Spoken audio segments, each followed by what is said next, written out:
હાલો મિત્રો, તો મારું નામ છે ગૌતમ સોલંકી ને આપણે હીરા ઘનસુની એક વાત કરી, કારણ કે હીરા ઘનસુને મારી એટલી નમ્ર વિનંતી છે કે તમે 10,000નું કામ કરો કે 15,000નું કરો કે 5,000નું કરો.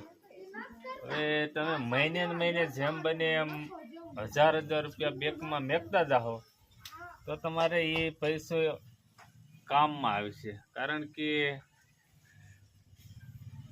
પૈસો ભેગો થતો નથી, અને હીરામાં લગભગ આજથી 10-20 વર્ષ હીરા ખાઉં છું, રૂપિયો તો ભેગો થયો નથી. એટલે કારીગર ભાઈઓને એટલી નમ્ર વિનંતી છે કે તમારા છોકરા હાટું તમે 1,000 રૂપિયા ખાતામાં ભેગા કરજો. આવા જ મારા અવારનવાર વિડીયો આવતા રહે છે, અને લાઈક કરો, શેર કરો અને સબસ્ક્રાઈબ કરો.